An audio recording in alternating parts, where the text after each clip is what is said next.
बहुत सारे लोगों का ये क्वेश्चन था कि अगर आपने पाकिस्तान से थाईलैंड का वीज़ा अप्लाई करना है तो उसका क्या प्रोसेस है।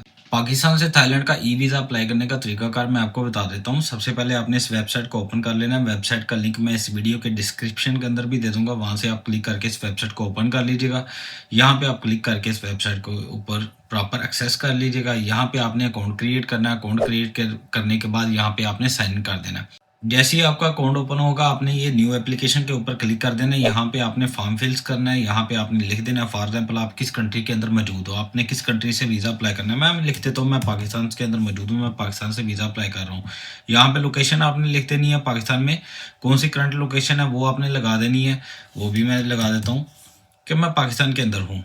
तो फिर यहाँ पे बता रहा है कि कहाँ से आपने वीज़ा अप्लाई कर सकते हैं। यहाँ पे दो जगह है, एक कराची है, एक इस्लामाबाद है। जो जगह मेरे घर के नज़दीक है या जो मेरे एड्रेस के नज़दीक है मैं उसको प्रेफर करूँगा।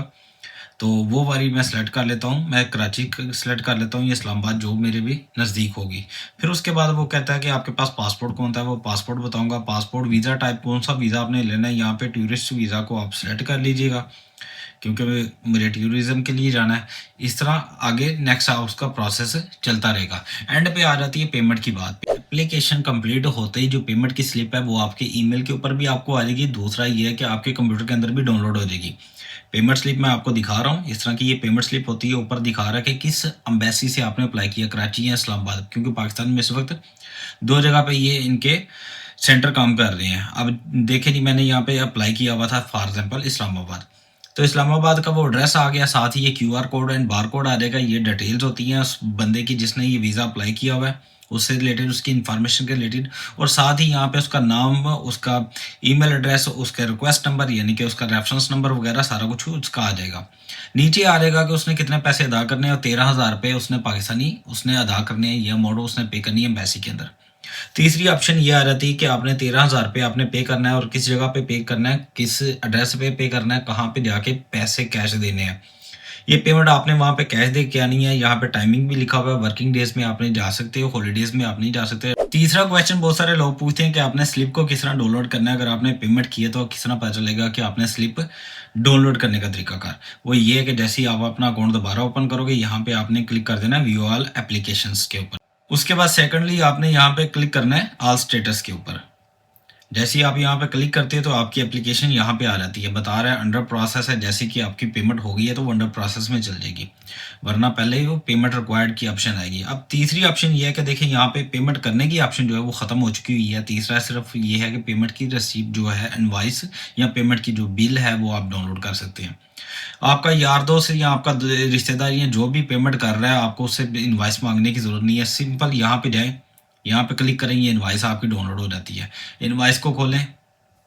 जैसे ही आप इनवॉइस देखते हैं तो इस तरह की इनवॉइस आपको शो हो जाएगी। यहाँ पे आप देख सकते हैं कि आपकी इनवॉइस भी शो कर दी कि आपने वाकई पेमेंट कर दी हुई है। और वीज़ा का प्रोसेस जानने के लिए दो ऑप्शन है। पहली बात यह है कि वो आपको ईमेल करेंगे। अगर किसी किस्म की एप्लीकेशंस के अंदर आपको डॉक्यूमेंट मजीद आपके डॉक्यूमेंट्स चाहिए होंगे तो वो कहेंगे कि आप ये चीज़ भेजो, वो चीज़ भेजो। एक तो ऑप्शन ये होगी। सेकेंडली ऑप्शन ये है कि यहाँ पे आके ये स्टेटस भी चेक कर सकते हैं। ये स्टेटस शो कर देता है कि हाँ भाई हमारी एप्लीकेशन कहाँ तक पहुँची है। तो ये एप्लीकेशन के स्टेटस के रिगार्डिंग आप अपने चीज़ों को मेंटेन कर सकते हो कि अगर वो कहते हैं कि हमें ये डॉक्यूमेंट दो, वो डॉक्यूमेंट दो, इस तरह के डॉक्यूमेंट, जिस तरह के वो डॉक्यूमेंट रिक्वायर करें इस तरह के डॉक्यूमेंट आप प्रोवाइड करके अपनी एप्लीकेशन कंप्लीट कर सकते हो। यहाँ पे एक इम्पोर्टेंट चीज़ आपको बता दूं कि जब आपकी एप्लीकेशन कंप्लीट हो जाएगी या अप्रूव हो जाएगी, जहाँ पे ये पेंडिंग का प्रोसेस है यहाँ पे अप्रूव आ जाएगा और डिलीवर बाय आपको ईमेल के ऊपर भी आपका वीज़ा आ जाएगा और यहाँ से भी आप डाउनलोड कर सकते हो। दूसरी ऑप्शन ये है कि आपकी जो आपने ईमेल एड्रेस दिया हुआ था उसी ईमेल के अंदर आपकी रिजेक्शन या आपके अप्रूवल, अगर आपके वीज़ा का रिजेक्शन हो जाता है वो भी, और अगर आपका वीज़ा अप्रूव हो जाता है वो भी। अगर वीज़ा अप्रूव हो जाता है तो वीज़ा आ जाएगा, अगर रिजेक्ट हो जाता है तो वो रिजेक्शन की ईमेल आ जाएगी कि आपकी एप्लीकेशन को रिजेक्ट कर दिया गया। और फीस के हवाले से मैं आपको बता दूं कि अगर आपका वीज़ा एप्लीकेशन रिजेक्ट हो जाता है तो फीस रिफंडेबल नहीं होती, फीस वापस नहीं मिलती, वो फीस वापस नहीं एम्बेसी देती। तो ये आपको इन्फॉर्म करना लाजमन था। अब यहाँ पे बात आ रही है वो लोग जो पाकिस्तान के अंदर मौजूद है उनको कंसल्टेंसी की कुछ सर्विस चाहिए या किसी किस्म के वीज़ा प्रोसेस करने के लिए, इस तरह का थाईलैंड का वीज़ा प्रोसेस करने के लिए, या अजरबैजान का या दूसरा तीसरा किसी भी कंट्री का ई वीज़ा अप्लाई करने के लिए, या हांगकॉन्ग का ई वीज़ा अप्लाई करने के लिए आपको, या मलेशिया का वीज़ा अप्लाई करने के लिए आपको किसी किस्म की हेल्प की ज़रूरत हो या किसी किस्म का मशवरा करना हो तो जनाब मेरा नंबर व्हाट्सअप का ऑलरेडी वीडियो के डिस्क्रिप्शन के अंदर मौजूद है, मुझसे कॉन्टैक्ट कीजिएगा, व्हाट्सअप कीजिएगा।